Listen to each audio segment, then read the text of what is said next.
Hi, welcome everybody to Story Night. I'm your host, Jodi Eichelberger. I can do this part. Eichelberger. Okay, I can't. You.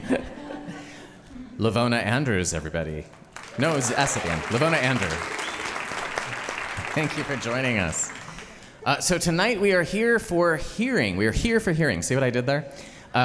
And we've invited our guest musician tonight. Remember the pandemic? So, Lori LaRayne, Story Night never shut down. We were able to continue producing shows all the way through, which was very exciting. But for a big portion of that time, we became basically a television show. We had a small sound stage over on the west side of Boise, and there was a stage with fog effects and lighting, and there were only about 5 of us in the sound stage. It was the featured storytellers, the musician, and me. And so Lori LaRayne got to play for our show Jeopardy, but there was nobody there to hear her live. So we invited her back tonight so you can hear her in person. Now, for the show Jeopardy, I always try to think of some reason to have a particular musician. And for Jeopardy, I thought, what is a dangerous instrument? And the banjo, obviously. No, but what I thought of was the musical Saw. And so I was looking all through town like, who plays the saw? That sounds dangerous. And Lori LaRayne's name came up, and we challenged her to play the theme song to Jeopardy on the saw. And she did that night, and then also played the clawed. Am I remembering? It's the clawed banjo, is that right? The claw hammer banjo. I forgot the hammer part. Okay. Claw hammer banjo. Speaking of hammered, it smells a little bit in here like you all are getting hammered. We did have apparently a little bit of a wine keg explosion in the back of the hall tonight.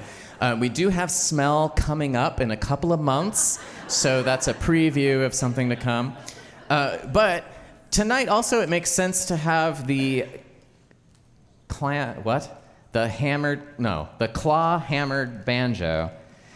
Because unless I'm mistaken, I remember you telling me last time, you have to tune it between every single song. So you have to listen to each string? Each string, multiple times. We tune because we care. That's not what I hear about banjo players, but I'm good. That's good. So it just doesn't hold its tune, huh? No, it goes out of tune, plus I play in about 8 different tunings. Oh, really? Yeah. Oh, okay. Very cool. Well, we're looking forward to hearing more at intermission, and also I know you've got a special song for us in Act 2. I want to thank our season sponsor tonight, the Chandro Group. Thank you. And also welcome back a show sponsor who was a season sponsor for years. That's the Boise Group. Thank you. Apparently, to be a sponsor, you have to have the name group in your title. So we have Chandro Group, Boise Group. And the other group I want to thank are our Story subscribers. Raise your hand if you're a Story subscriber. Look at those happy, proud people who come every month to see stories. Thank you. And actually, part of the reason we were able to survive during the pandemic was because of starting this Story subscriber group who were supporting us every month, which was extremely helpful.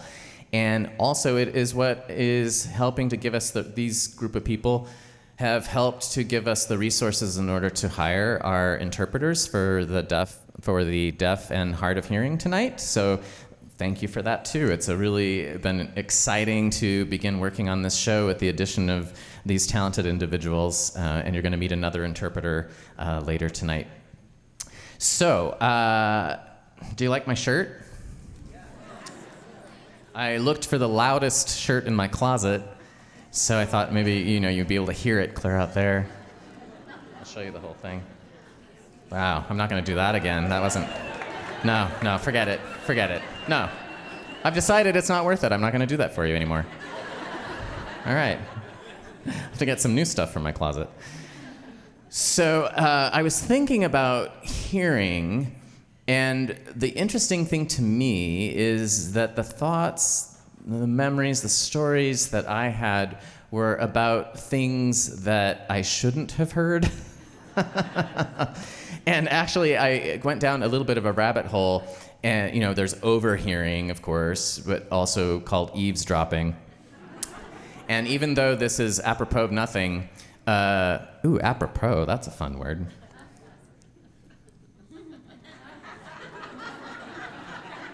Wow, that's hard to explain.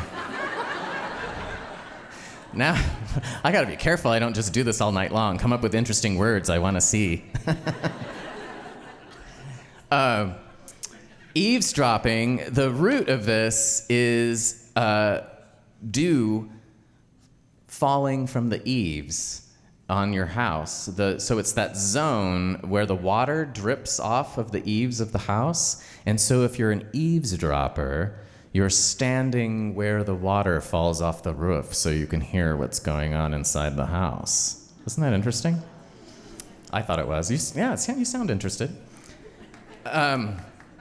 So early in my career, I toured with a puppet company that was based in Vancouver, Washington, called Tears of Joy Theater.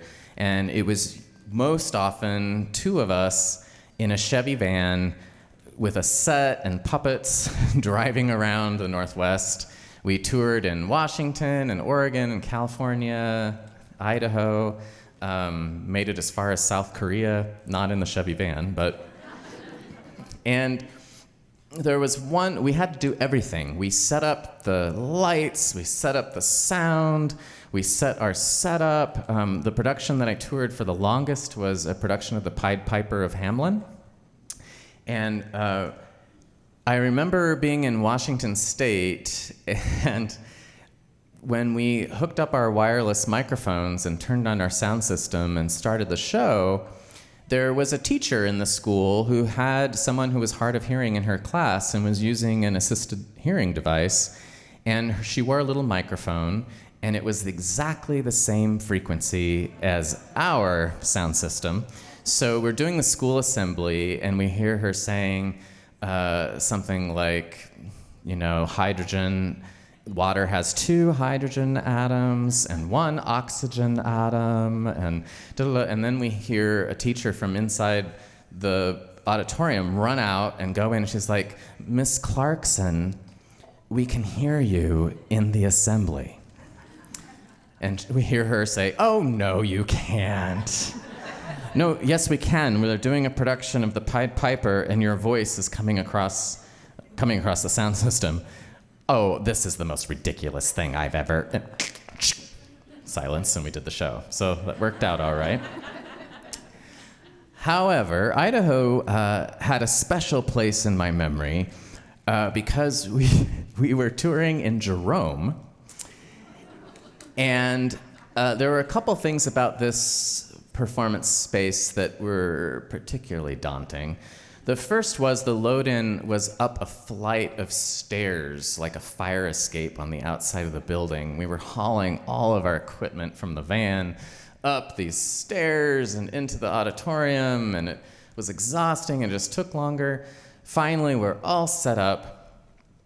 We turn on the power, we do our light check, we do our sound check, and then just before the kids are loading in, and we start to hear a voice over our sound system. And the Pied Piper, of course, is the story of this town in Hamelin overrun by rats. And the Pied Piper comes with his flute and lures the rats away, and they drown in the river, but then he ends up taking their kids because they didn't pay him to do it. It's kind of a dark story, sure. With puppets, it's fun. We start the show, and louder, or at least as loud as our own voices, over the radio waves is the voice of Rush Limbaugh. Now, how to incorporate that voice into the show was a challenge. We kept going. I think maybe we were able to sort of associate him with the Rat King, that he was like constantly talking, and that's part of the reason why the town of Hamlin wanted to get rid of the rats, because they couldn't handle what the Rat King was talking about all the time. So it was very awkward performing with Rush Limbaugh in the background, but we did make it through. And so those are both things where I feel like we weren't supposed to hear them.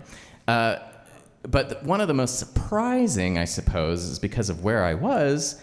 This is much later in my career. I was performing in a musical on Broadway that was called Avenue Q. And it was at the Golden Theater, which is a Broadway theater. You think, whoa, this is it. This is like the fanciest stage in the world. It's the Great White Way. It's Broadway. And I'm in a scene. There's only two of us. And it is a strange show, admittedly, because we each have puppets on our arms. And we're performing the role simultaneously. So my character is both here, and also I'm playing the character here. So if we look this way, we're looking like this. We're looking over here. We're looking over here. It was one of the loneliest shows I'd ever been in because you never had any eye contact. Because we were directed to look at each other's puppets, which are just these dead eyes. So my puppet's looking at her puppet is looking at my puppet. However, in this moment, we're looking at each other, and I think we just got a brief glimpse into each other's eyes because something weird was happening. We were doing our lines, we're doing the scene, and we hear this.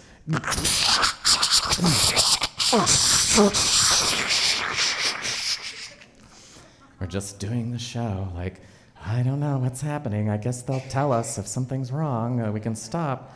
Well, this theater in New York City on 45th Street, the plaster was falling off of the ceiling in the balcony. And fortunately, most of it was right over the stairwell. Although during intermission, they had to move everyone from the balcony down to the other seating because they were worried the rest of the roof was going to come down. So that's another thing that I just remember hearing that I feel like I shouldn't have heard. I do enjoy being parts of performances that bring the roof down, but this was, that goes with the shirt, huh? So how many of you, this is your first performance of Story Night? You've never been to Story, oh, wow. Usually I'm way wittier than I am tonight, just to let you know. Thanks for coming tonight. That's great. So the structure of the show is we have 3 featured storytellers. These are individuals that we've curated. Sometimes they self-submit, and anyone can submit to be a storyteller by writing story at storynight.org.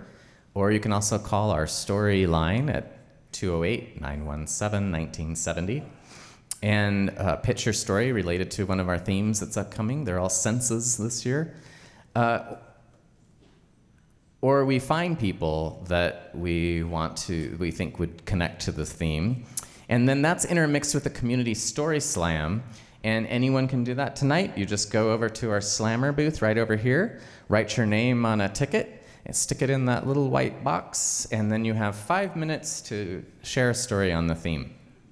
If you are getting close to the end of your 5 minutes, you'll hear me creeping up behind you.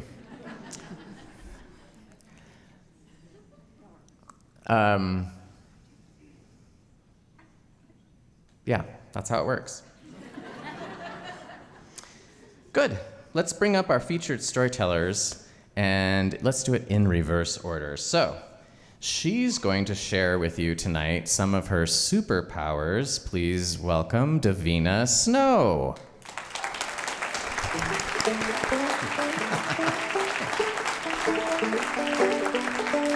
And he travels all the way to Egypt, hoping to be heard, Shiva Rajbhandari.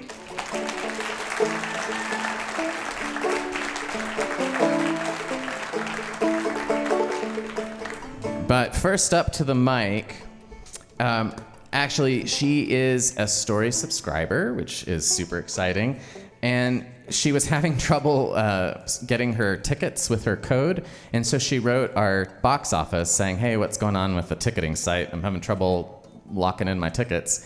And they forwarded it to me because she had a little quote at the bottom of her email. And I have the quote here. I wanted to read it because it says, deafness need not cause isolation, for isolation is deafening.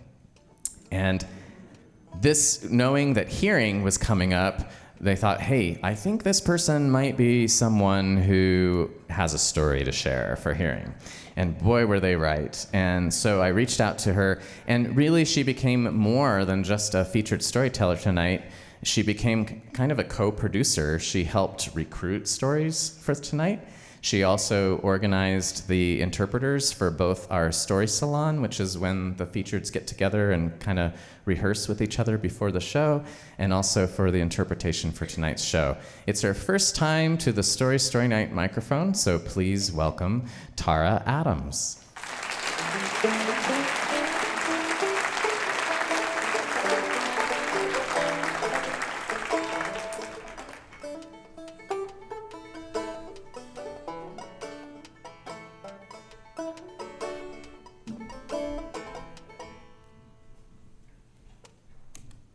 All right. Thank you. So I actually spent my entire life running from silence. I was born, like most babies are, with full hearing in both ears. But when I was about 6 years old, my mom started to notice that I was not responding to sounds that I had responded to before. So, for example, when she would call out to my sisters and I, my sisters would turn to my mom and look at her, but I would stare straight ahead. And so she started to suspect that maybe I was not hearing things like I had before. So she took me to our pediatrician and expressed her concerns to him. However, my speech at that time was very well developed, and so with a simple conversation with me, our pediatricians laughed and said, oh no, she hears just fine. He was sure that I did not have a hearing loss. He said, oh, she probably has mother deafness or selective hearing, meaning that she's hearing what she wants to hear and ignoring all the rest, which, I mean, let's be honest here. I bet there's a lot of people in this room that have that type of hearing loss. No? Maybe you're sitting next to someone with that type of hearing loss. Anyway, so he basically blew it off and told her not to worry about it and sent us home. But my mom knew, as most moms, she had a gut feeling like most moms do, and she knew that something was up. But it would take her almost 3 years to get someone to take her seriously and to refer me to a specialist for further testing. So I was 6 years old when I was put into an audiologist's sound booth for the first time. Some of you may have been in one of those before. They're basically like a human-sized metal box with like 6-inch thick walls, and they're padded walls from on the inside. The walls are padded, and there's a chair in the middle of the room and a headset. And so the doctor sits me down in this sound booth, and he goes out and shuts the door. And funny enough, there's no knob to get out from the inside of the room. It has to be open from the outside. You know, when I describe it, it's like, that kind of sounds like a torture chamber. And it felt like that sometimes because I had to make so many trips to the different ones. But this was my first one, and basically what they do is they play, they make beeps at different tones and at different volumes. So if you're the one on the hot seat, you're listening, and it's dead silent in that little torture chamber. It's completely silent, and if you hear a beep, you raise your hand, or if you're a little kid, you throw a block in the bucket. So I threw a block in the bucket when I heard a beep, and then they're sitting outside of the booth, and there's a little window where they can see inside the booth to see if you raise your hand or not. And then if you raise your hand when they make a beep, they make a little mark and then play another beep. So you can kind of So you can kind of sense when a series of beeps, descending beeps are played, and then it reaches a point where you don't hear anymore, but there's still, you're still being tested, so you're not hearing stuff. Anyways, with these tests, they confirmed what my mother already knew, and that was that I did indeed have a hearing loss. What she didn't know, though, was that I had a progressive hearing loss, and the doctor, one of the doctors, told her that I would eventually be profoundly deaf in both ears. That was very difficult for my parents to hear that. And they were worried about what the future would hold. One of the doctors even said, have low expectations. She may never graduate from high school, but just do the best you can. And they also told her, don't teach her sign language. If you teach her sign language, she'll stop talking, which is not true, but that was kind of the advice that was being given then, which is ironic because being bilingual is an excellent thing, but the spoken language is the gold standard, so no sign language. So I was 6 years old when I got fitted for my first hearing aids, and I went to school with them on for the first time, and that's when I started to realize that something was wrong with me.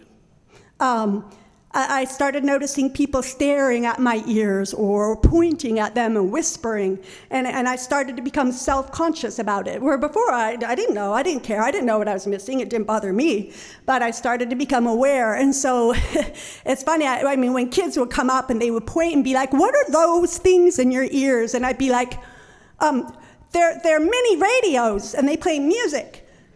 And they'd be like, you get to listen to music in class? Yeah, I do.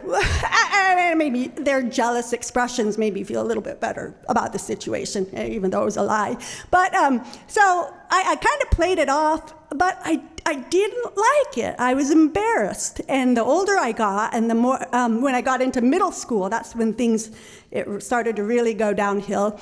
And I became extremely embarrassed about it. I didn't like people staring at me. In middle school, you just want to be normal. You don't want to stand out. You don't want extra attention. So I started, wearing my hair over my ears and hiding my hearing aids so that people couldn't see them, because then they couldn't make fun of me. But so I started I was very ashamed and very embarrassed. And I started to isolate myself, to save myself the embarrassment of having to ask people to repeat things over and over again, or to mispronounce words, or to miss something that someone said, or to catch it wrong. So I started kind of retreating into my own little world. I actually retreated into a world of books. I loved books, and I became a voracious reader because in books, I'm not deaf. In my stories, when I put myself into my stories with the other characters, we're all the same. So I loved to read, and that was my sanctuary. But my parents were concerned because I was withdrawing from the hearing world at large, the community around me. So they reached a point where and I was always hiding in my ears. I was super embarrassed about my ugly brown hearing aids, and they could see my self-confidence was tanking. So they decided, all right, we're going to break the doctor's orders and it's time for her to learn sign language so that she can use an interpreter and be able to participate more. But I needed to learn fast. So we accepted an invitation to go visit a school for the deaf, which they have here in Idaho. It's in a very small town called Gooding. And Gooding is 2 hours from here. So most of the kids that attend that school stay there during the week. They live there in the cottages, is what they call them. They live there during the week, and then they go home to their families on the weekend. So that was a last resort, and it was very difficult for my parents to even consider that option. But I'll never forget the first time that I walked into that school. Well, I walked into the cafeteria when everyone was there eating lunch, and I looked out. over this sea of kids just like me. Many of them had hearing aids, many of them didn't, and they were signing, and the signing was beautiful. It was so vibrant and alive, and you didn't have to be able to hear anything to participate in that language. And I think the thing that struck me the most was they were laughing, and they knew what they were laughing at. I had been pretending for so many years. When other people would laugh, I would laugh too, on cue, and I was always so nervous that people would find out that I was a fake. So to see them genuinely laughing and understanding what they were laughing at, ooh, that got to me good. And I actually pulled my hair up and made sure that everybody in that room could see my hearing aids, my ugly brown hearing aids. I'm like, yeah, I got them too, guys. Like, take me in, please. I'm desperate here. And it was like Harry Potter finding Hogwarts. It was beautiful, and I was at home, and I just absolutely fell in love. And this was a tremendous sacrifice. Tremendous, and I will always be grateful to my parents for letting me go, because I was a freshman in high school and they didn't expect to send me away so young. But that was, I was embraced by the inclusivity of that environment, and I flourished there. However, when I graduated from high school and went back out into the real world where people don't communicate in sign language, and it was a challenge, and it was a struggle, and I missed living in that world where I had complete access to what was going on around me. As a hard of hearing person, hard of hearing people have a challenging, it's a challenging journey, because we never really feel fully understood by the deaf community, and we also don't fully understand and can't fully participate in the hearing world. So it's kind of an in-between, sometimes lonely place, where you don't really feel like you fit in anywhere. And so, and my hearing loss at that point had gotten worse and worse, and it was at the point where even the most powerful hearing aids on the market really could only give me an awareness of loud noises. But that was better than nothing. At least it wasn't silent. So the only time I ever took them off was when I slept at night. Every other moment I had them in, and swimming too, which I avoided water for that reason. So I began to miss sound. I missed music. I wanted to hear my kids' voices, and I wanted to be able to have conversations with people that didn't sign. So 8 years ago, I got cochlear implants. And they're basically a surgically implanted device, and it's a pretty invasive surgery, and they have to go inside your head and implant this electronic device, and so sound bypasses the ear and goes straight to the brain. So I got this surgery and got these, and when they turned them on, oh my gosh, it was horrible, absolutely horrible. It was just like screeches and pings and beeps, and my audiologist can tell you because she's here, but it was horrible. But what I realized is sound is code. It's raw code. Sound is raw code until it is labeled with meaning. So from that, it was basically like a newborn learning to hear, but I'm a fully aware grown adult, and I have to go through the process of learning sound. So the first 2 weeks, there was this one sound that never, ever, ever stopped. It was just like an echoing wave. It just constant. Unless I pulled them off, it just never, ever stopped. 2 weeks, and I finally figured out what it was. It was my breathing. I didn't even know that breathing made a sound. So it was like, so then my brain and we had a talk. Oh, that's what breathing sounds like? I'll be done. Okay, so do we need to pay attention to that? How do we file that? Is it background noise? Yeah, background noise, file it. Unless it stops. See if it stops, we should probably talk. Other than that, we can just let it go, forget it. But every single sound has to go through this learning process. So my husband and my kids were a very important part of this process in helping me identify the sounds around me. Thankfully, and the world is so noisy. Thankfully, there are a few sounds that I love. I love the sound of trickling water. I love the sound. I love the sound of laughter. I love the sound of birds chirping, which a lot of people don't seem to enjoy very much, but I love the sound of birds. Oh, there's one, I'm a little bit embarrassed to admit this, but I love the sound of passing gas. You just never know. It's just your body's talking and it has something to say. And I think it's a delightful sound. I tell my family, don't hold back. Go ahead, just bring it in here. Let me hear that one. It's new. Everyone is new. I love it. Anyways, but there was one sound that nobody prepared me for. My audiologist, my kids, my husband, nobody had prepared me for this sound. So about a little over 5 years ago, my husband and I went to a country music concert in Las Vegas. It's called Route 91. And while we were in this crowd of people, I heard what sounded like rapid gunfire. And I had never heard that before outside of movies. And my brain couldn't wrap itself. So I remember looking up at my husband's face, just trying to see if I was hearing this right, and his facial expression told me that yes, that's what my heart knew before my ears did, that's what it was. And I am very thankful for his ears, because I don't hear direction. I don't know where sounds are coming from, but he does very well. And so he was able to lead us to safety. However, the safe construct, the world that I had built up in my mind that made me feel safe, had been shattered.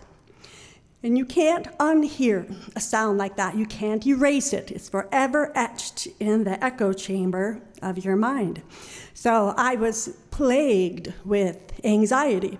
So we were able to go home, back to our families, but 61 other people that were in that crowd with us did not go home with us, go home to their families. And so I obviously had a tremendous PTSD, and I was struggling greatly.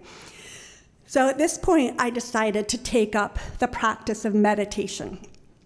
I had spent my entire life running from silence, and then at some point turning to this practice of meditation and quieting, taking off my implants and going alone by myself, and going into taking everything I have and going within. And it was there, finally, at last, in this space, that I heard the sound of my inner being. And it was in this sweet, blissful place that I finally learned to hear the sounds, the sounds that matter more than any other sound in the world. And it was in this place that I found myself. And I heard those sounds. And let me tell you something. The deaf and the hearing alike can hear those sounds. Thank you.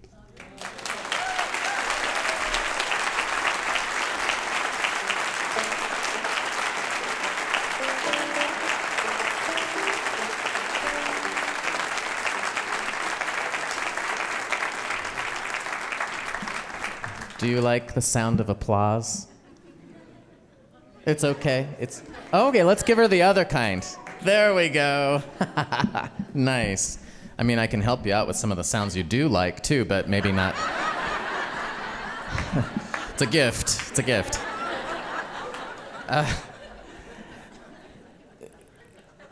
After all this time, it got me. I actually just recovered from COVID about a week ago, and it was my first time.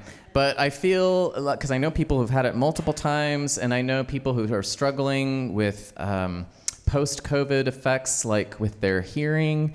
Tendinitis gets stronger. So I feel like I've fully recovered. I don't have foggy brain or anything. It's amazing. All right, we're gonna have a story slammer, and I do like the sound of birds. However, I used to live on Lacamas Lake in Washington, and there was a bird that would go. I can't whistle well. It went da da da da da da da da da da, and I just was like da da da da da da. Made me crazy. Oh, we got lots of tickets in here tonight. That's great. Do we have Lizbeth Banks in the audience? Are you here? I didn't draw your name, but we have. You know someone named Lizbeth Banks? Okay, they have, I think, some personal belongings of yours out at the table that you might be missing. So just at intermission, they'll have that for you. Just go see them. Okay, unless you want to tell a story right now. You can tell a story about what you just lost. But no, actually, we are going to have, well, this is kind of sweet, too, because I think this person might be related to one of our interpreters. We have a story from Brandon Doff. Is that right? Brandon Doff? Yes, very good. And I think, Brandon, you're going to be signing, right? So, great. So you can use that microphone there. And this is another interpreter who's helping us out tonight, Lisa Doff. And so you have 5 minutes to share your story. Thank you so much. Okay, I want to make sure the panelists can see me. Okay, it's such an awesome opportunity to come up here and share my experience, this story of mine. Just as a precursor, I have been deaf since birth. And I was raised in a small town here in Idaho of 360 people, born and raised. I am the only deaf person in my family and in my old community. And in high school and in college, really, that was the first time I had been away from my family, was in college. And it's funny because when I left, that population of 360 people went down to 359. So I remember, in high school and growing up, I loved sports. And as a deaf person or athlete, we would call that a deaf gain. There are definitely advantages to being a deaf individual. Just because we can't hear per se, that means our other senses are magnified. Our eyesight tends to be magnified, our sense of feeling. So I had some experiences on my high school basketball team. We had an away game in another town, and the game was really, really close. And we fell down by 1 point in the game, and I was fouled out, and so that meant that it was my turn at the free throw line. And I knew that if I made that 2-pointer, that would give us the game. So we only had just a couple of seconds left, so I knew I had to make those 2 free throws. The people in the audience weren't aware of my deafness. Everybody was yelling and cheering, but I had no idea. Yeah, so I kept my eye on the goal and I made that free throw. It went straight into the basket. And then my second free throw, I started to feel something in the floor, this vibration. And I thought, likely it's somebody yelling, trying to distract me. So I went and I made my basket, and that got us the game.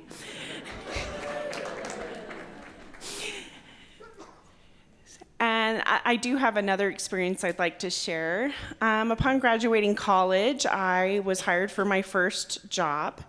And I graduated in information technology and was hired to run the security cameras for that company. You're probably aware, Flying J, their truck stops.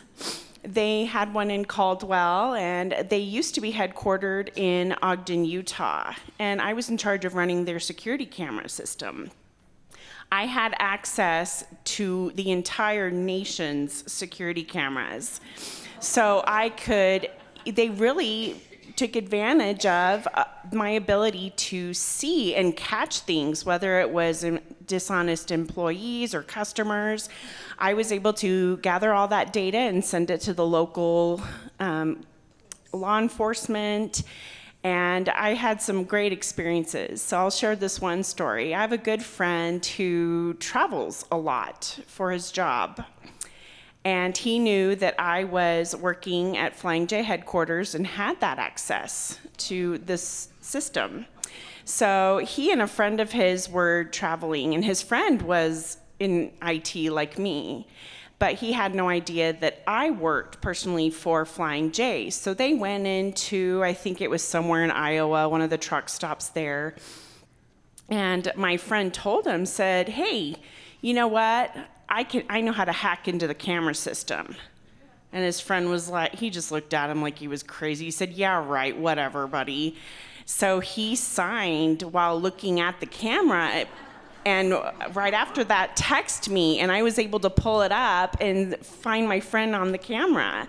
So I watched, and I saved and backed that file up, even though I wasn't really supposed to. I sent that file to my friend.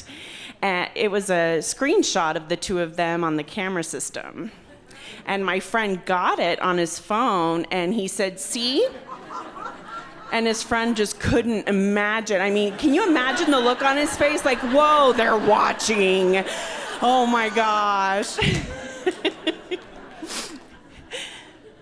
So anyway, the point of my story is as a deaf person, there are so many benefits and perks, especially when it comes to communication and communicating in sign language. If you have that opportunity to learn, please take it. And that's my story. Thank you so much. Brandon, here's a poster for you. And don't get too excited. Okay. And also, if you would go sign a release over at the booth over there, and then we get all the rights to your video. Would you like me to do that now? Yeah. Sure, I can do that. All right. Thank you, Brandon. That was great. Yes. How cool to have that story just come out spontaneous like that. I love it. I hope I don't get any texts of me and Flying J anytime soon. All right, we're going to move to our next featured storyteller. Also very excited about this story. First time at the Story mic again. Please welcome Shiva Rajbhandari.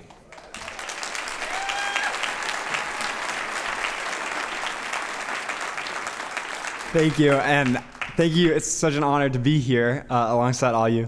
One of the ways that I've learned how to be heard in the world of adults is Facebook, which is weird. I have more Facebook followers or friends than my mom. So I want to take a little selfie because this is my first time at StoryNet, and I want to get out of the word and maybe come back. So is that good, or do we need a release for that? Okay, ready? Yay. Should I get you guys too? I'm known as a climate activist here, and I first learned about climate change in 7th grade. And many of you maybe don't know this, but here in Idaho, climate change is not part of our K-12 science standards. And so I was lucky to grow up in the Boise School District where we do teach climate change, and it's really a core part of our science curriculum. But I took earth science in 7th grade. I was a year advanced. And we spent a 2-week unit learning about climate change. And it was, generally just the basics, right? What's the greenhouse effect, the effect on biodiversity, the economy, and, this is what's going to happen. And I remember, just it being so eye-opening for me and my classmates and realizing, whoa, this is like huge and it's going to affect all of us. It is affecting all of us.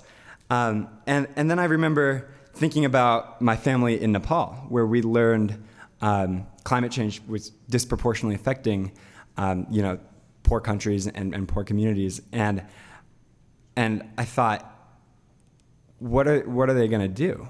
What are they going to do when the Himalayan glaciers recede so far? There's not enough water for the 1.3 billion people who live on the Indian subcontinent. What are they going to do when the smog gets so bad that they choke? And I just kind of fell into this sense of despair. And you have to think back. So this was 2018.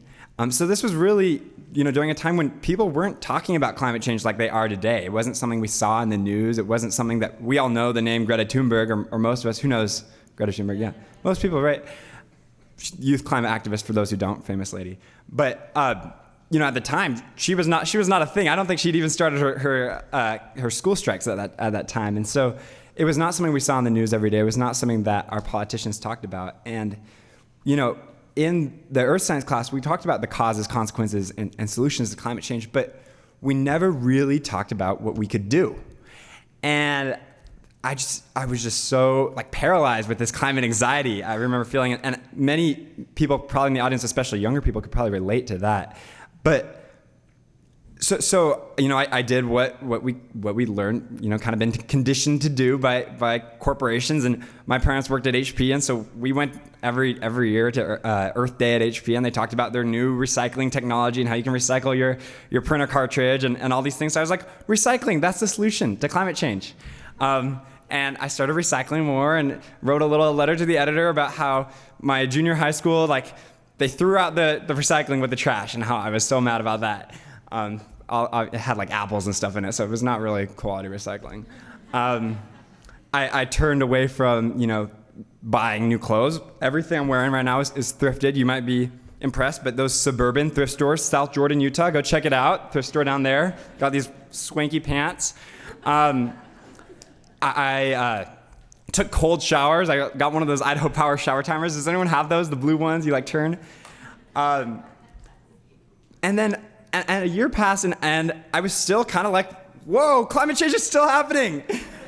And despite all of my actions, my voice had not been heard, right? Climate change was still going on. What were we going to do? And it was just, really paralyzing. It was dang, no one is paying attention right now. And so in ninth grade, I was walking in Hyde Park with some of my friends, and I saw a poster for a climate strike. And I was like, well, what's a climate strike? It's it's like what they used to do in the 60s. And, everyone would walk out of school and go down to the Capitol. And so I was like, let's go do that. And my friends were all super excited about that. And we went down to the Idaho Capitol that Friday.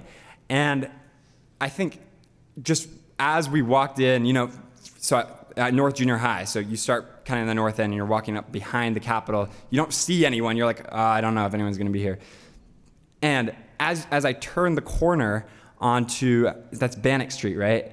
As I turned that corner and I saw the Capitol steps just packed with kids, something switched on inside of me. And I was like, this sense of isolation and anxiety that I'd had kind of built up inside of me for a year and a half since seventh grade earth science. I turned into this sense of empowerment, this sense of, wow, we really could do something. And that day I got up, they did an open mic, which I now as an activist, that's a bad idea. Do not do an open mic at your protest, because you get some weird people. Nothing on. Well, I won't go into that, but I got up after some of the speakers, and I was like, I'm so mad right now. Mike Crapo, Governor Little, what are you guys doing? This is your fault. And I just remember everyone was cheering, and I remember that. I mean, that sound I will keep with me for the rest of my life. Just the sound of people yelling and cheering, and it felt like we could really do something. And I checked the news afterwards. My friends and I, checked CNN, liberal news, and there were millions of people around the world who had joined us in this global day of climate action, and that we were being heard. It felt like we were being heard for the first time in a year and a half. felt like we were being heard. And so I started organizing with the Sunrise Movement. They have some really good trainings, and eventually got involved with the Extinction Rebellion and organized some protests, shut down Chase Bank, Chase Bank is the #1 lender to fossil fuels. So sorry if they're a sponsor, but if you got your money in there, get it out, go to a credit union. But we started, putting together a club at our school, a green club, and really started organizing for climate justice. And I got involved with the Idaho Sierra Club's Climate Justice League, working for a clean energy commitment and long-term sustainability plan for our schools, for the Boise School District. It was part of the Sierra Club's Ready for 100 campaign, trying to get all local governments, all regional governments, all national governments to commit to 100% clean electricity, 100% clean energy, with deadlines, with a plan. And the city of Boise had just put together a really comprehensive one. So shout out to them back in, that must have been 2019. And so, we had a lot of momentum going into this, and we started organizing. We wrote postcards, we wrote letters to the editor, we organized school strikes. For I think literally a year and a half, we were working for this clean energy commitment, and it felt like we weren't being heard. It felt like, even though we had thousands of people signing this petition from around Boise schools, we weren't being heard. And so finally, we started getting press and getting on the front page of, I think we were on the Idaho Press, and the Arbiter put together this really cool political cartoon. So if you don't know who that is, Boise State's independent newspaper, check it out. And we built enough momentum. We held a climate strike, and I remember calling our advisor, Eric Willitson, later after the climate strike and saying, well, is this going to happen? He said, I think we just hit a turning point. And a month later, the Boise School District had passed a collective commitment on clean energy, working for setting a goal to create a plan to establish a clean energy commitment and long-term sustainability plan for our schools. It was exciting. It was empowering.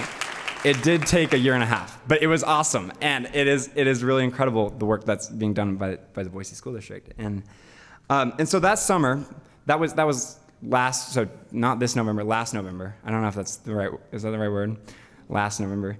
They passed that commitment, and I started looking at the school board elections, and how old do you have to be to run for this position? Because I was like, it would really be great if student voices could be heard on the school board, which makes decisions for 26,000 students, right? The primary stakeholder doesn't have a voice on the board. And I noticed my birthday is August 30th, so I'm kind of like a early baby, but and the election was September 6th. And so I think by May, I was like, I'm gonna run. And I got some friends together, and then we organized a campaign. And we started reaching out to press, and this was really utilizing these skills that I learned as an activist. How do you get heard? Well, you get the media on your team, and you get a treasurer like Sam Sandmeyer, who everybody knows. Who knows Sam Sandmeyer? Anyone know Sam Sandmeyer? Yeah, look at that. That's impressive. In a room, Sam is a powerhouse. And you get some yard signs, and you start knocking on doors. And we led this very traditional campaign. We raised over $11,000 from grassroots donors, and we knocked on over $5,000. And I think the one thing we tweaked a little bit from typical campaigns is we paid our young people, and that was powerful, because I think so often, it's like youth voices we say, oh, youth voices, that's so great, and then we don't pay them for their time, and so we were able to pay all of our campaign staff at least $15 an hour, but towards the end we were paying them $22 an hour, Thanks, Joe Biden. Just kidding. Election day came, and we won with over 55% of the vote. Thank you. And I was elected as the first student on the Boise School District Board of Trustees. And I just remember, this community that had come around me, and so much support I received from my peers. And it was just so exciting. But it was also a lot of pressure. I was like, how am I supposed to hear all these voices? How am I supposed to bring all these people in? So that's something I'm working on, and that's something I'm learning. And it has been quite a process going from demanding your voice being heard to learning how to listen. That's been really, really quite a transition. But that's something that I'm really honored to have the opportunity to do, because I don't think that's something that everyone gets to do. And about a month later, I was reached out to by the League of Women Voters, and they had this scholarship for young people to go to the UN climate conference and have your voice heard, not on a national level, not on a regional national level, but on an international level. Joe Biden was going to this conference. The president of Brazil was going to the conference. The entire EU was going to this conference. And I was like, hell yeah, I'm in. And I had to write like a one-paragraph essay. It was the best thing ever. It was like, wow, we really do want youth voices because we're going to make this application so easy, you can't even say no. and so by mid-November, I think I didn't even tell my parents till like a week before. But next thing you know, I was on a plane going to Egypt. First time ever traveling alone and going international. It was kind of a lot, but and on this global stage talking about climate change. And I was so excited. I had brought all these stickers. I work at the Idaho Conservation League. Shout out there. Shout out Save the Salmon. But I had all this stuff. I was like, we got to get this out to the world. Tell Joe Biden, like, hey, breach the dam, save the salmon. He could do that, actually, by the way. If you're listening, Joe Biden, you can order the dams breached right now. But I remember getting there, and I was like, well, what am I even going to do? And I had a board meeting, and it was 4 a.m., actually, the day I arrived, and I had a board meeting, but it was 6 p.m. here. So I had a board meeting. It was like 4 a.m. I was up till 5, then I had to get up at 7 to get to the conference. And I remember going in, not knowing anybody, not even knowing, I didn't even have a pass to get in. I was like, what am I supposed to do? But luckily, I met this girl on the bus, and we became quick friends. And that's one thing I do value about youth activists is no matter where they're from, no matter who they are, we hear each other. And it's freaking awesome, the networks that we have around the world, where we can just be heard and be in solidarity. But for a week, I watched world leaders deliberate about climate change. And if you've ever been to the UN, it kind of goes something like this. Hey, someone gonna get something. Climate change is a really, really big problem. We've got to solve it. And the other guy gets something. Yeah, climate change, gosh, it's gonna just ruin everything. And I'm like, so do you want to do something about it? Yeah. Oh. No, do you want to do something about it? No. You guys, you need to do something about it. Nothing got done. Big surprise. COP27, 27th COP, and again, we really don't have a lot of results. And it was just so frustrating. I was like, here I am on a global stage. I flew 36 hours through the Middle East to get somewhere and have my voice heard on an international scale, and nothing is happening. But I did meet some really cool people. That was cool. But so I went to Amsterdam because I was like, well, I got a comp ticket, so might as well just go stay in a $15 hostel in Amsterdam. It was weird. Do not stay in a 15-person room. Just smelled so bad. Maybe invite me back for the next scent. Smell. Gosh. And I was just processing. I was like, what are we gonna do about climate change? Oh my God. It was like going back to 7th grade. It was like, we are so powerless. There's nothing we can do. And then I remember taking the train from Amsterdam to The Hague. And this is this high-speed train, electric train. And I remember passing these solar panels on the way. And Amsterdam's produces half of Europe's food, and it's this tiny, or the Netherlands produces half of Europe's food, and it's this tiny country. And I remember passing all these sustainable farms, and I think my mindset switched. It was almost like hearing the cheers on the Capitol steps 4 years ago, nearly to the day, where I realized, wait, we can do something about climate change, and they're doing it right here. And I thought about Boise. And they're doing it back in Boise too, and they're doing it in Boston. And I remember this panel I'd attended in Egypt and at the UN climate conference, and there were mayors from Africa and from Portugal and from all over the world talking about what their cities were doing on climate change. And all of this really was started by some activists stepping out of school one day. And what I realized is we don't need to go to the international level to be heard. The place where our voices are most amplified is in the pioneer room at Jump. It is on the local level where climate change is going to be solved. It's at the school board. It's at the city hall. It's at your neighborhood association meeting. Every time you bring up climate change, that is a climate solution. That is you being heard within your community. And guess what? Other people are listening. And other people are sharing too. And when we all listen and talk to each other, that's when change happens. And so I came back after the 3-day stint in Amsterdam more motivated than ever. Not because COP was a big success, and no, it was not. Jeez, Joe Biden. But because everything that we've been doing for 4 years on climate change here in Boise, here at North Junior High, at Boise High, in the Boise School District, that stuff mattered. That was the global solution to climate change. And it wasn't just happening in Boise, it was happening all around the world. I met activists in Ireland, I met activists from, oh my gosh, Vanessa Nakate. Do you guys know, who knows that name, Vanessa Nakate? Look her up. They say Greta Thunberg of Africa. She's cooler than Greta Thunberg, I'm sorry. She's from Uganda. She's just incredible young activist working for reparations, but she's doing that there. And all around the world, there are youth activists just like me, just like y'all, working for climate solutions. And that's where we'll be heard, on the local level. So that's my climate story.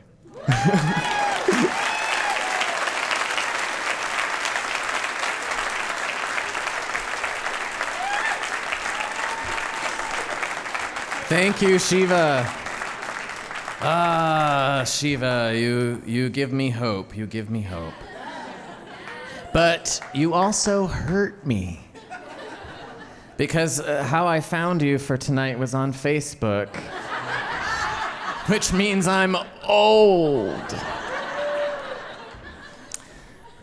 But I also love that you could go to Cop Out 27 and still come back with like a vision for action and that things are taking place. That's really awesome. We have a message from our sponsor here. Chase Manhattan Bank is the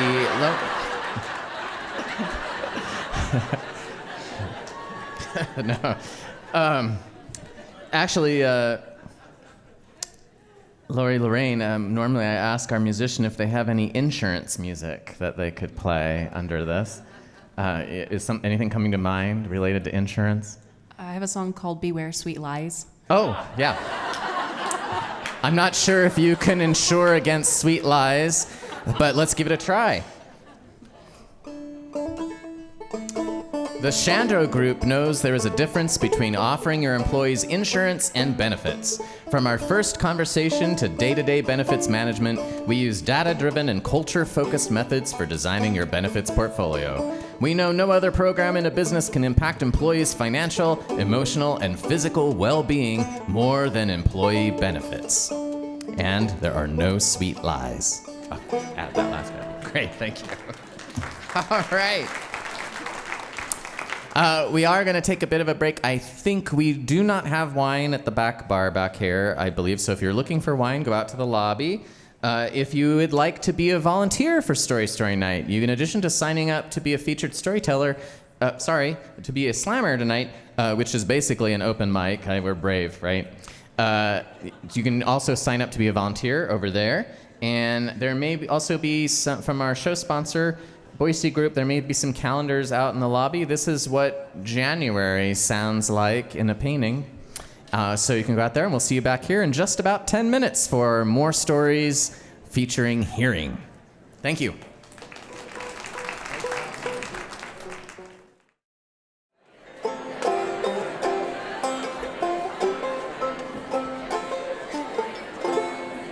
All right, everybody, we're gathered together. Thank you again, Lori LaRayne.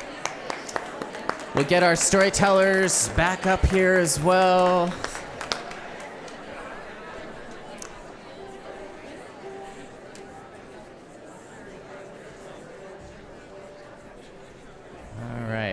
We're just missing Shiva.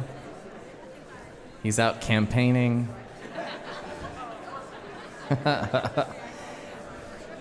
Actually, I wanted to tell Shiva, if you're hearing us on the intercom, I did notice, bizarrely, just this last month, that there was a significant increase in podcast listens of Story Night in Washington, D.C. So who knows? Maybe you will be heard there.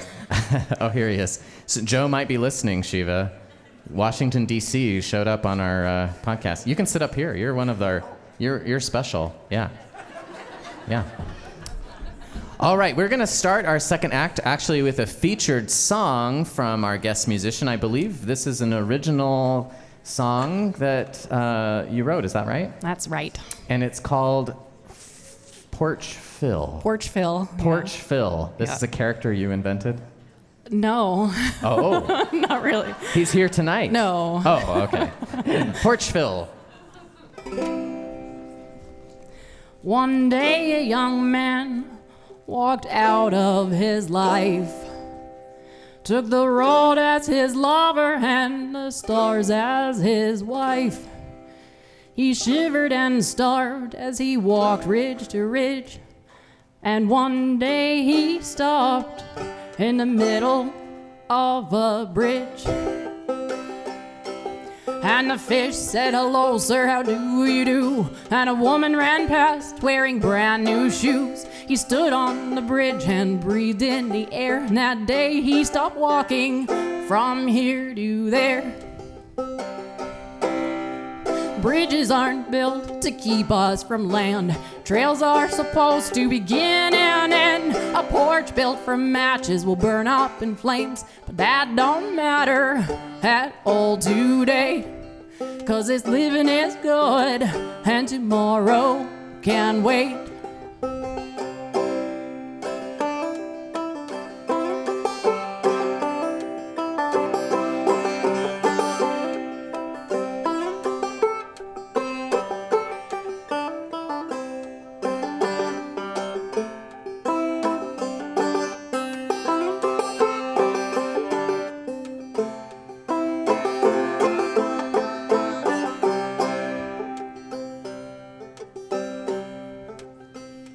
One day a young woman walked out of her home. She wandered and drifted out on her own. Took the sea for her lover, but none as her man. Tried to weather the tempest on barren land.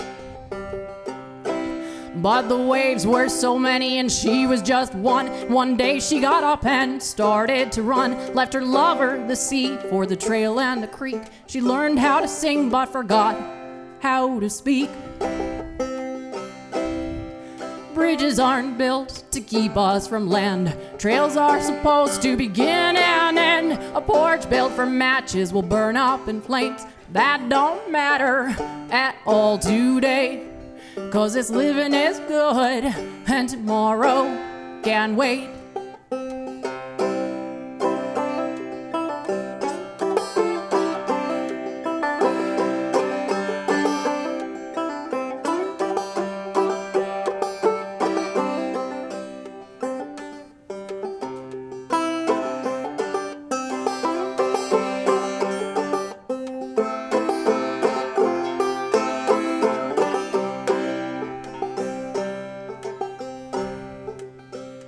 One day an old soul saw far too much. He drove through the night through tears and dust. But east was west and up was down. The dawn light came, but it was all turned around.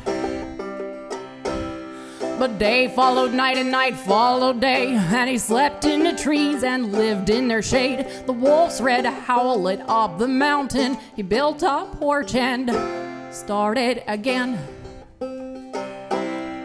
Bridges aren't built to keep us from land. Trails are supposed to begin and end. A porch built from matches will burn up in flames. That don't matter at all today. 'Cause this living is good and tomorrow can wait.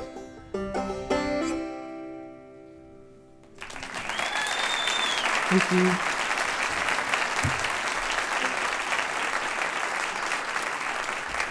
Thank you, Lori LaRayne and Lisa. Thank you. Wow, a porch built from matches will burn up in flames. I can think of a few people, organizations who maybe need to hear that. Shiva, you might be able to use that at some rallies, huh? Don't build your porches out of matches, people. That was beautiful, and what a wonderful story and song. Thank you for sharing that. Thank you. All right, it's not too late to take that bridge over to the Slammer booth and sign up, but we are going to pick a Slammer now for our next story. If you would follow that bridge from there to here. That was that line really, say that line again about the bridge. Bridges aren't built to keep us from land. Bridges aren't built to keep us from land. That really resonated with me, and with Susan too, I think. Yeah. You don't hang out on bridges, do you? I've seen you on a bridge. Yeah. All right, our next Slammer, I forgot to mention that this is a family audience, so, all right, this guy is doing things in reverse. What often happens is someone will slam at a show and think, wow, that was an amazing experience. I want to be a featured storyteller. Well, what's going to happen tonight, however, is a featured storyteller from Sight has now entered to be a Slammer, so please welcome back David Fitch.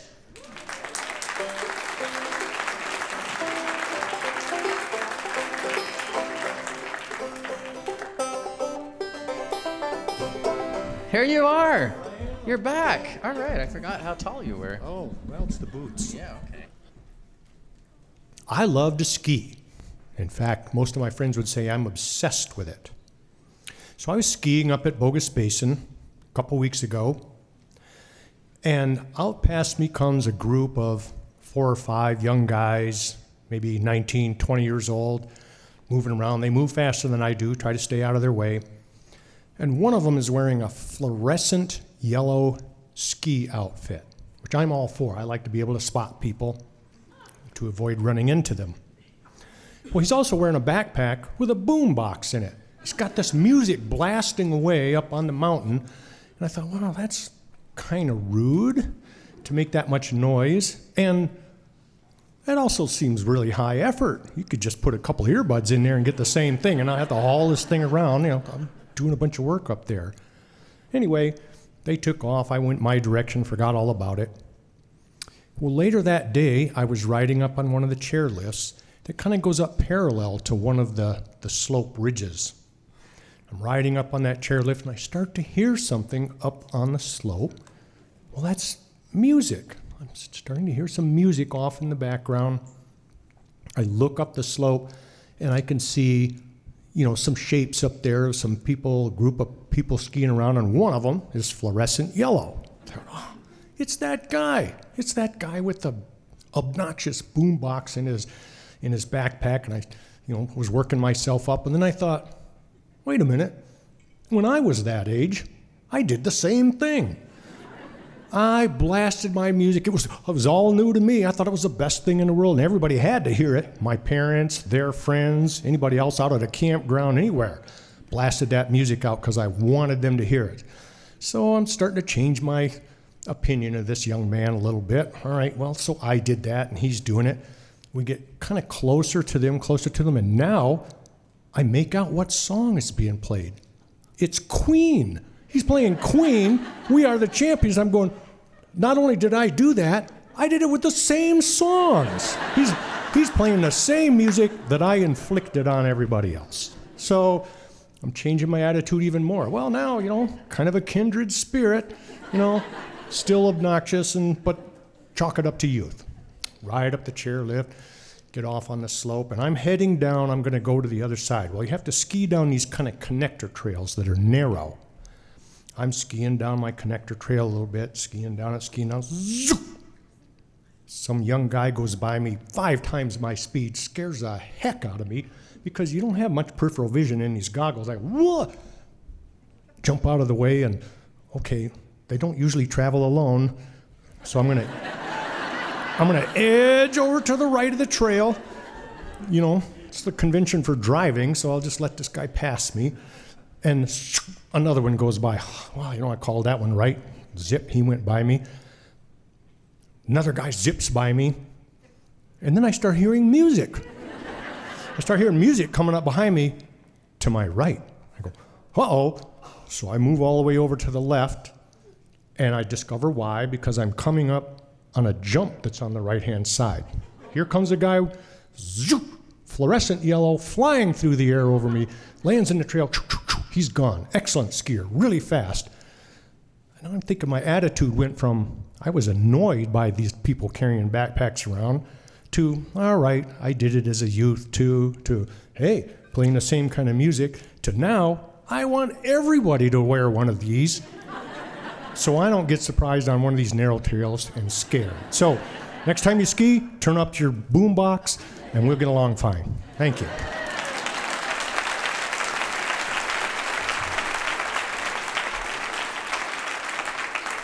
I think you already got a poster last month, Yeah, didn't I you? did. All right, so did you get a calendar? I didn't get There you go. You got a calendar this time. Great. Thank you. Which is a perfect segue. Do you have any realtor music or property Sweet Lies. home buying music? Songs about home? No. No. All right. Just strum a G chord and modulate every other measure. All right. When was the last time you really felt heard? Chances are it's been a minute. At the Boise Group, we understand how frustrating it can be to get your point across when you're buying or selling your home. That's why we start every relationship by listening more than we speak. Truly hearing our clients' needs and desires helps us provide exceptional experiences every time. You might not be one of tonight's storytellers, but you still deserve someone who will hang on to your every word. We're proud to continue our tradition of sponsoring Story Night. Thank you, Boise Group.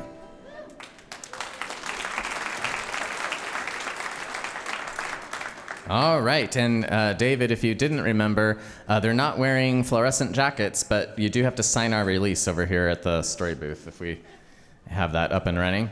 All right, we're going to have our final featured storyteller for the evening. Again, another first-timer at Story Night speaking from the stage, so that's super exciting. Please welcome Davina Snow.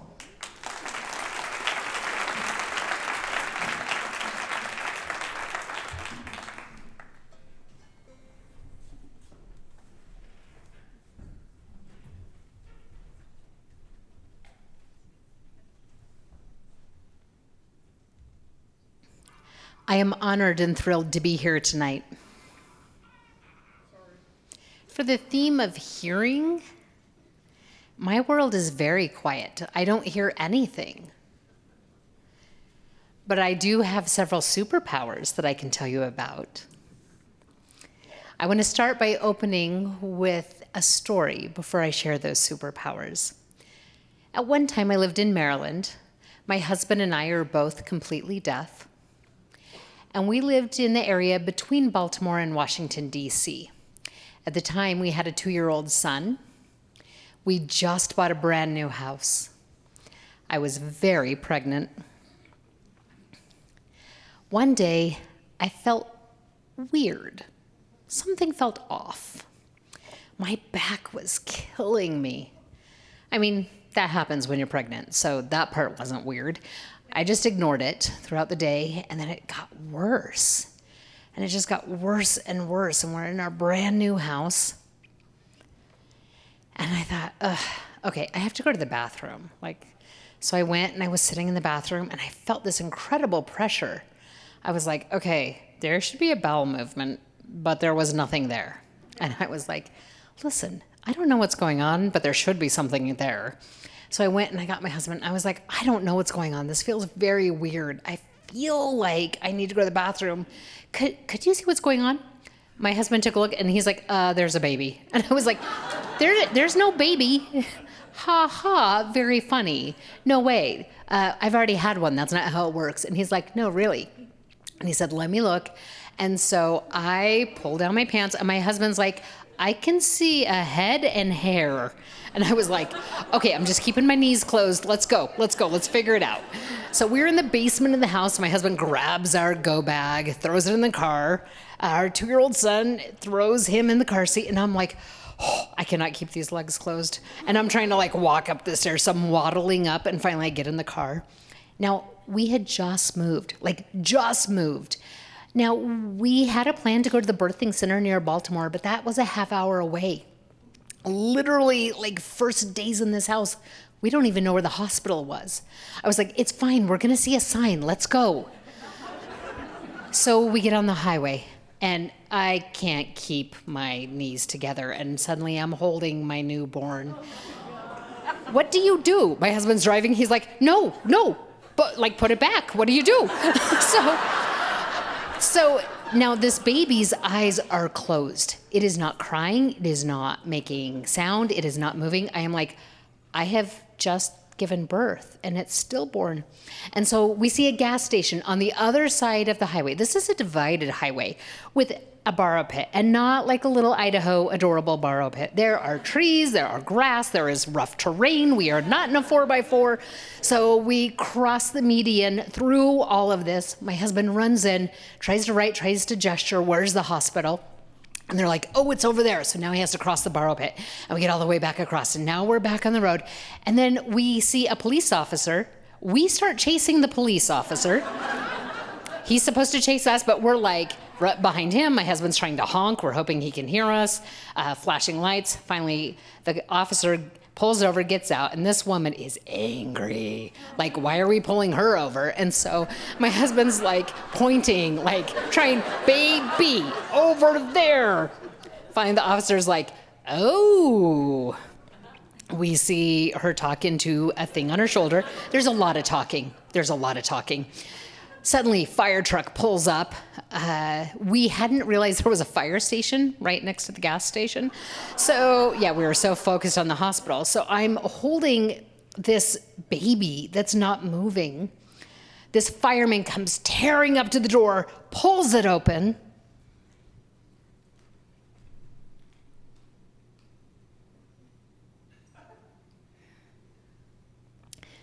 He turns down the radio that's been blaring and pulls out a stethoscope.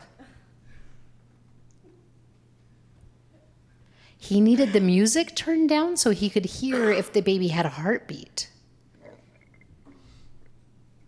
He gave me a big thumbs up. I gave him a thumbs up. Like, okay, the baby must be fine. We have a thumbs up. It must be alive. What a relief. I had been terrified.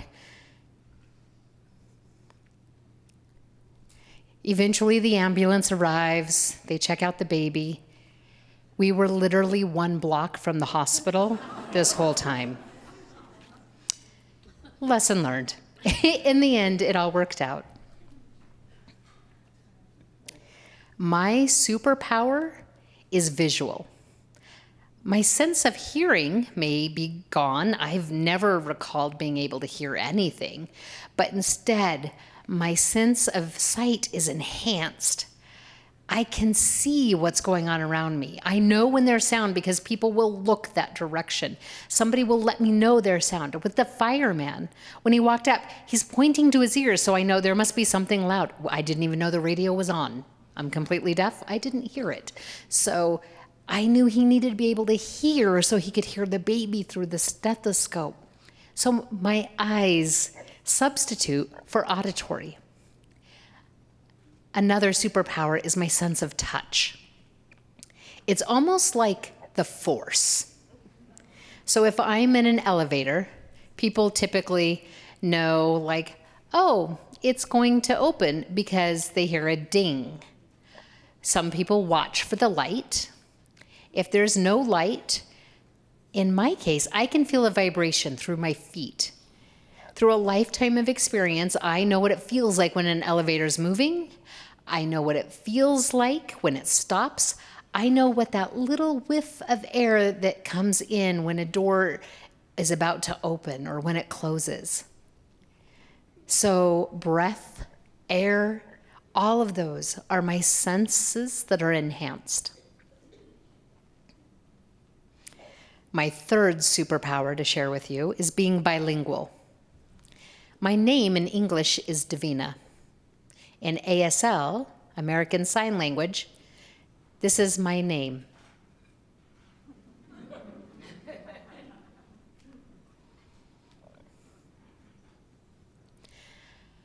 I started learning sign language when I was 2 years old, the same time my mom started learning sign language. My siblings learned it, but my mother and I became more fluent.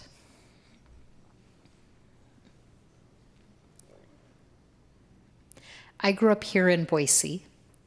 I attended a school in a mainstream setting with 2 other deaf students. So the 3 of us went to school together. We had peers, we had an interpreter, we could chat with other students. And we were attending what's referred to as an LRE.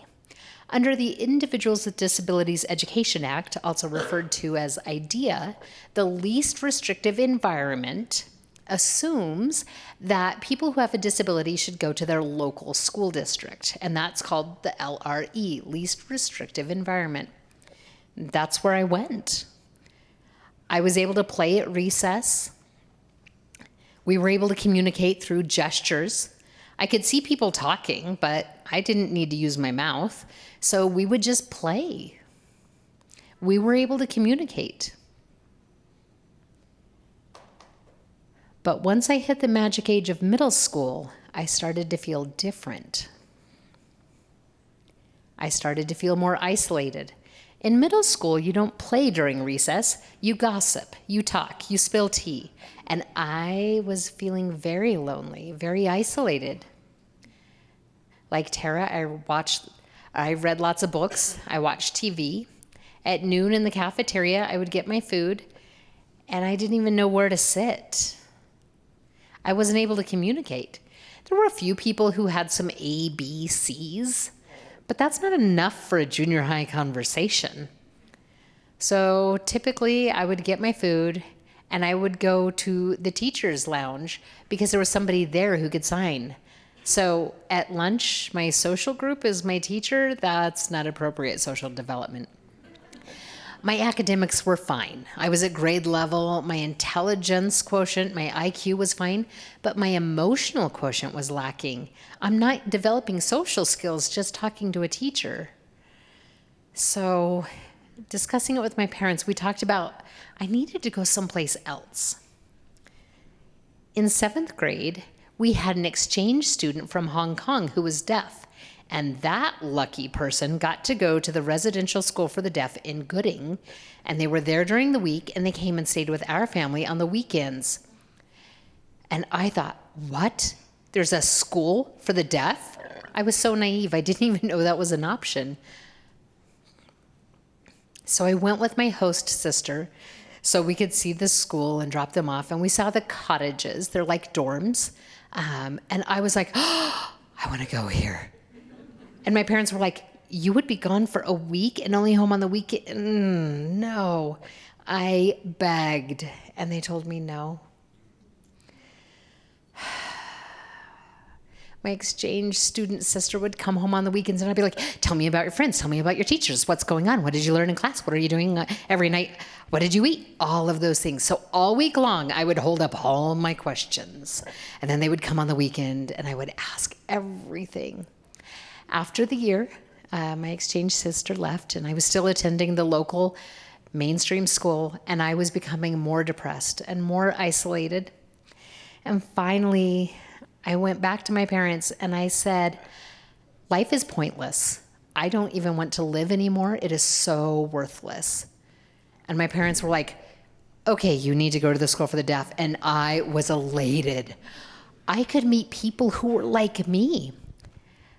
All along, I'd been in the least restrictive environment. The LRE? No, I needed an LRE that stood for language-rich environment.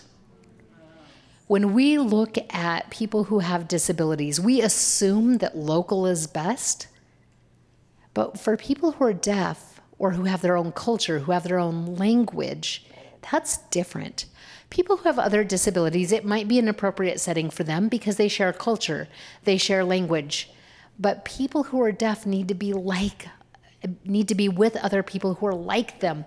Finally, I had a language-rich environment. I could flirt. Woo! I could laugh.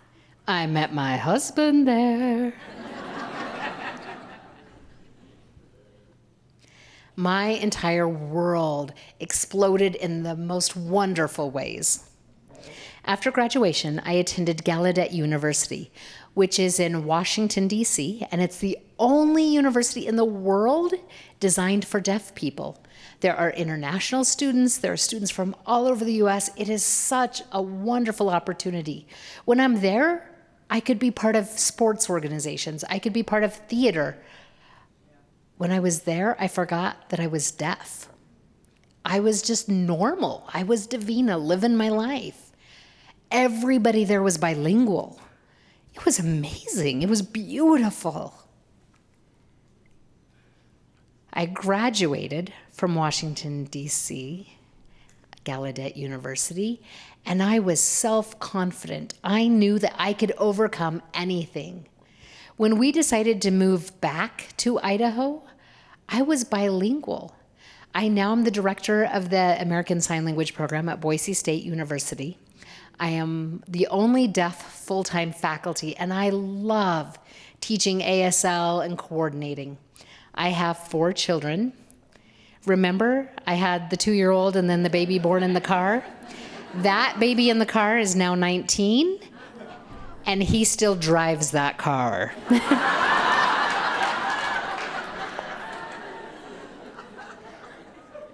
I am so grateful to those of you who tonight were able to hear me, not just with your ears, but also with your eyes. Thank you.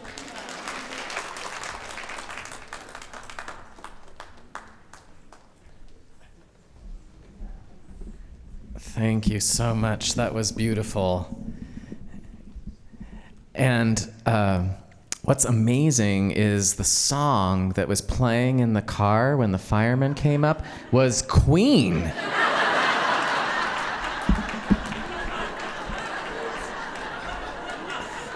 She left that part out. You know, this working with Story Night is often very rewarding, but this show has been especially rewarding to be invited in to see the relationship between a deaf person or a hard of hearing person and the interpreter, and being included in the process of them really exploring that bilingual nature. So I got to kind of sit on the side and see the negotiations of like, well, which word is best in English? And I was glad you used that word. And you know, it was really inspiring to me to see how it really is taking one language and moving it to another language. So these are such talented people that are with us here tonight. Thank you so much. Plus, these stories that we gain access to are so rich, and it really hurts my heart that we don't have that access all the time. It's a vision of a world where we can all just communicate. And boy, I'm grateful to have that experience tonight, but it also makes me realize what we're missing. I'm not going to Egypt to talk about it, though. But we are going to have a slammer. So Ben, you are primed and ready to go. Oh, by the way, Davina Snow, the person she flirted with real hard, who became her husband, is Stephen Snow, who was featured in our production of Starry Story Night Libra, telling his story about experiencing 9/11 as a deaf person in Washington, D.C. at Gallaudet University. It is amazing, and it is our most listened to podcast in the history of Story Night. You can either listen to it on our podcast, look up Starry Story Night Libra, or you can also see it on our YouTube channel. All right, here we go.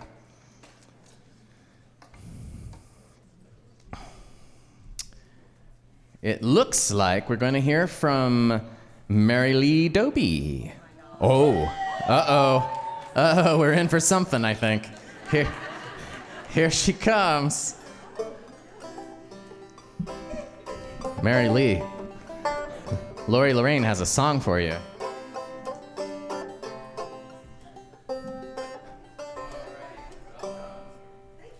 Okay.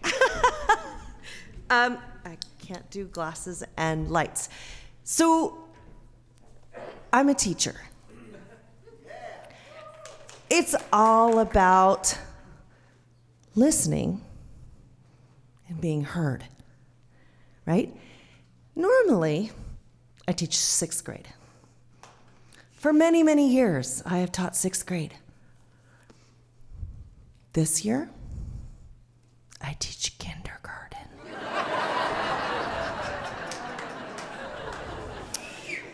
The things you hear in kindergarten are elating and terrifying all at the same time. The things that you think are heard are elating and terrifying because you think you are very clear in what you said. It is very straightforward. Stop chewing on your sleeve. No, really, take your sleeve out of your mouth. No, yeah, that sleeve that's in your mouth, all the way up from your elbow into your mouth. Take it out. Okay. They look sideways, and immediately the sleeve is back in their mouth. You hear things. You hear about the wonderful things, right?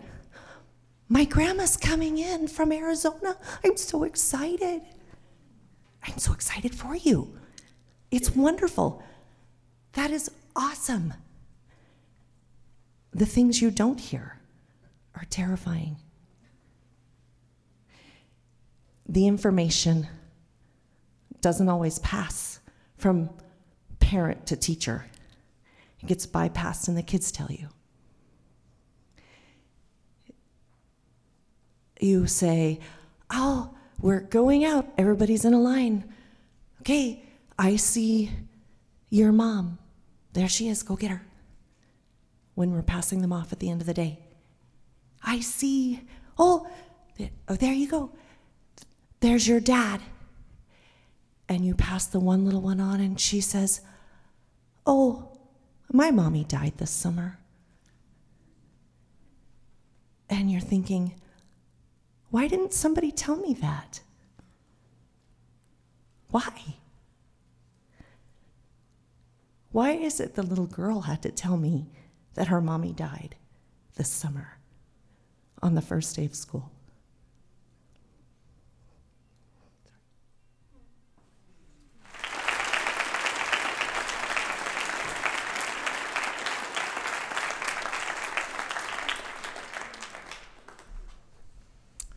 Boy, what a change from 6th grade. I guess I'm glad I didn't hear what you heard in 6th grade. Part of that puppet tour that I mentioned, we would do Q&As after each of the shows, and the kindergartners, oh boy, they had the best questions. Usually it was like things like, I licked all your puppies, which the translation apparently was, I liked your puppets. We also got the question, my dog died and I miss him, which was hard. My favorite, I had to defer to my tour partner who was from the South because we were touring in the South and we were doing a production of Snow Queen by Hans Christian Andersen. And please forgive the approximation of my accent, but the child said, is the reason you're doing Hans Christian Andersen is because you're using your hounds?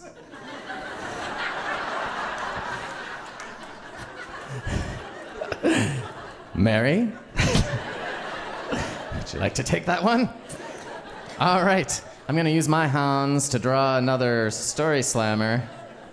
Hands. It was hands, not Hans. Hands.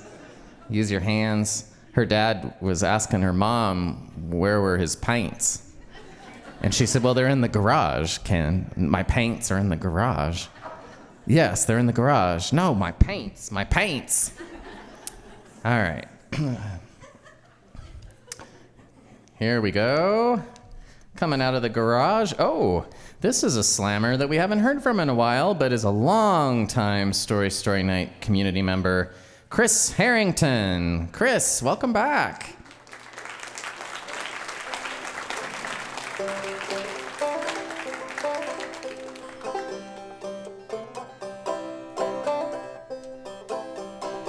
This feels like appropriate music for you, Chris.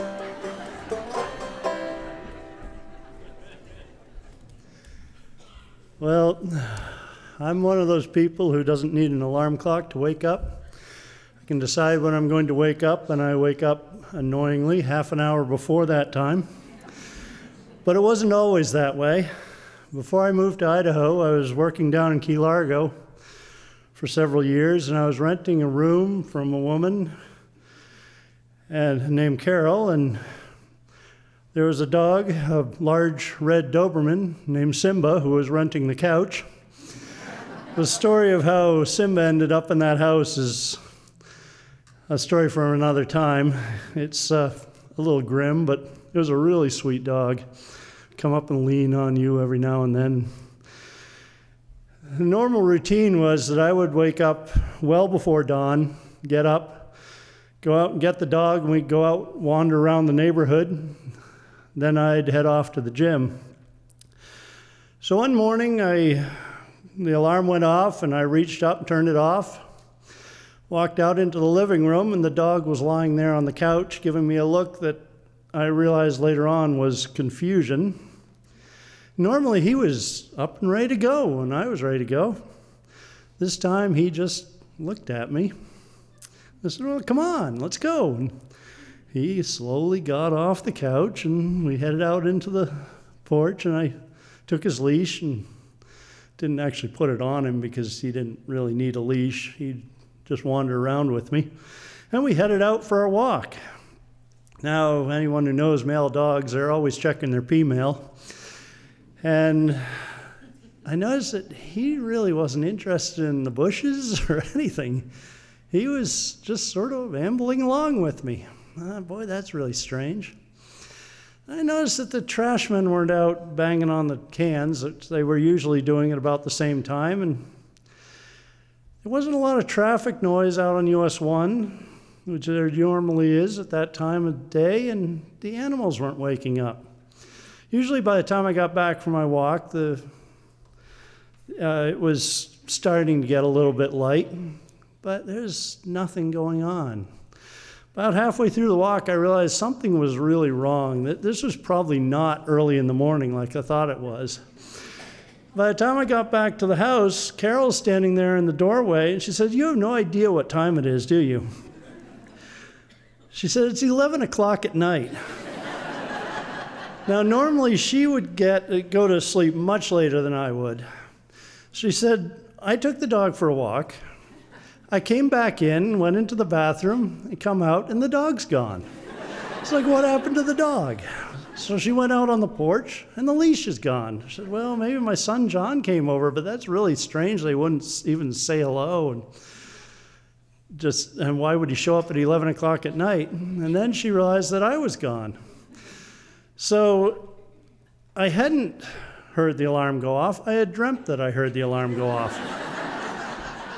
But I had reached up and turned off the alarm, and that's how I managed to totally confuse a dog and sleep in the next morning. Thank you.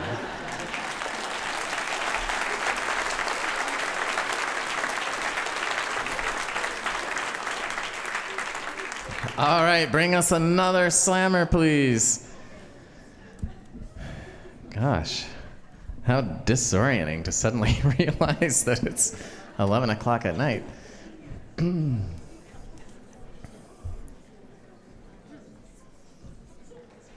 Here we go.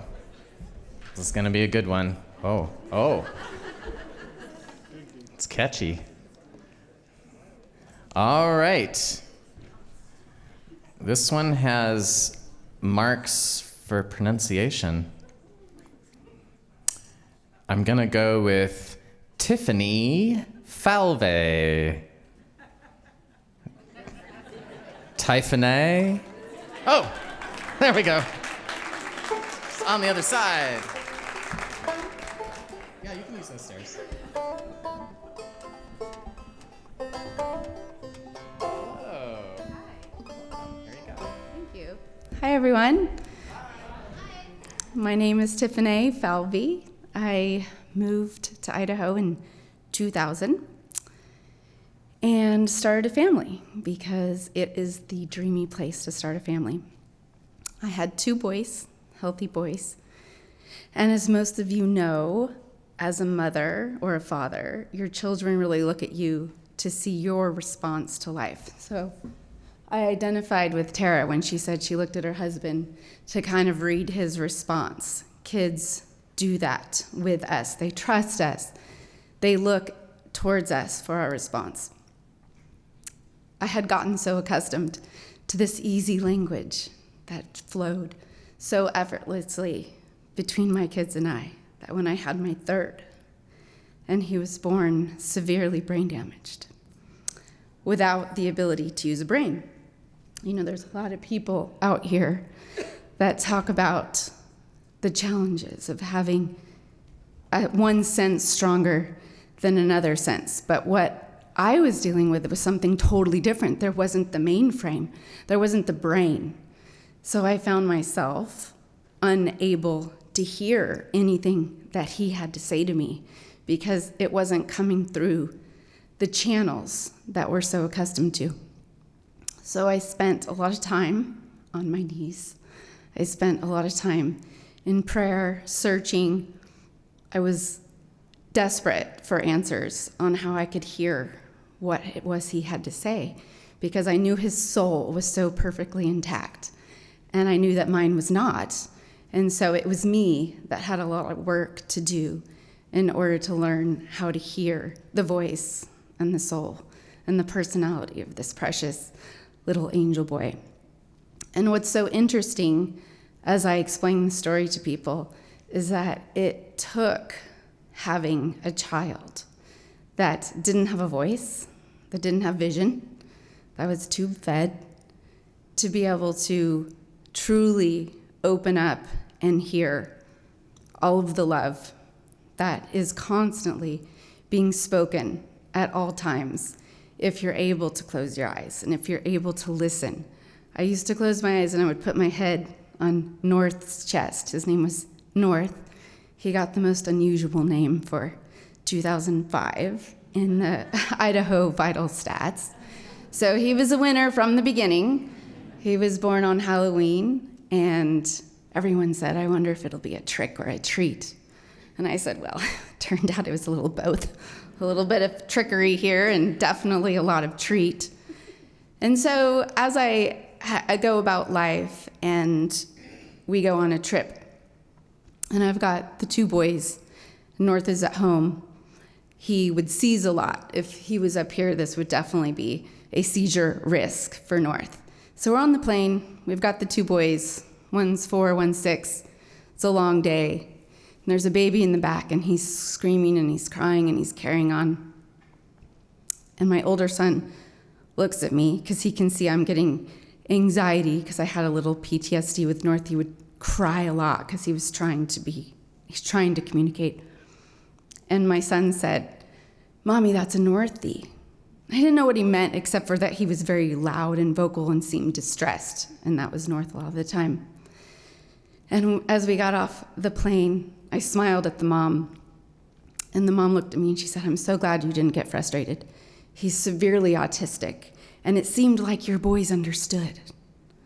And I said, well, I think what they understood is that in our family, we see when somebody has a need or an itch, or if their arm is tweaked out, we correct that for them, because we learned very early on that there are some people that need help with correcting that which is uncomfortable. So I'm so thankful that I had the ability to learn to hear with something other than my ears, because utilizing a heart to hear what is being spoken to you, using your heart to speak to others what it is that you really want to say, is the most important thing that my baby brought to me. So thanks for listening.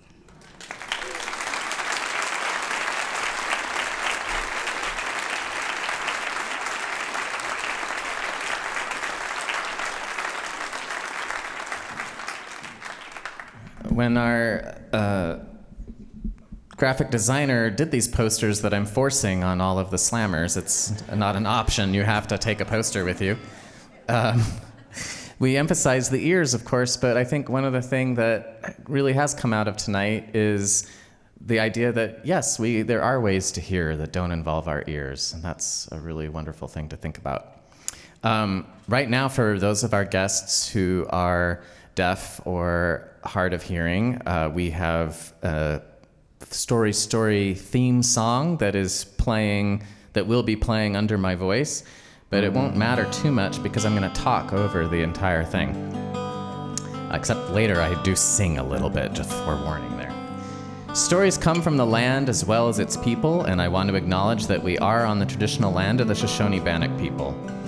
Story Night is supported by public funding for the arts through the Idaho Commission on the Arts, the Idaho Legislature, and the National Endowment for the Arts. Remember, you can listen to podcasts from all our shows or see the flagship shows on our YouTube channel. We also have a radio show. It's Story Night on Stray Theater, which you can hear on the Sunday before our live show from 5:30 to 6 on Radio Boise. Thank you to our crew, technical director, podcast and video engineer, Stephen Baldessari. Thank you to Lori LaRayne Gilbert. Thank you to our interpreters, LaVona Andrew and Lisa Doak. Thank you to our photographer, Brooke Burton. She's very discreet. I don't even know where she is. Thank you to our volunteers and our volunteer coordinator, Natalia DiGosia. Thank you to our board of directors. Thank you to our story subscribers. Thank you to Jump and the crew here for hosting us. Join us next on February 28th as we continue to make sense of it all with Touch, featuring music by Hot Club Les Bois. Tickets will be available tomorrow.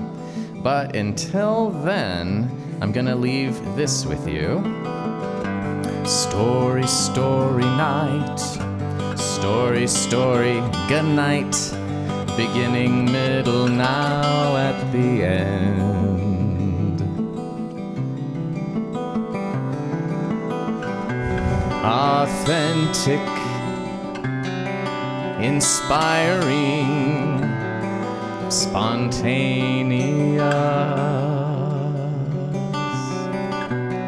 So thank you. You shared your stories and you really heard them. That was a lyric change just for tonight. I might have come here as a stranger, but now I'm leaving as a friend.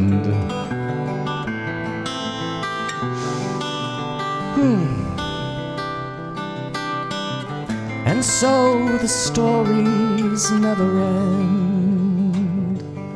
See you in February. Thank you so much.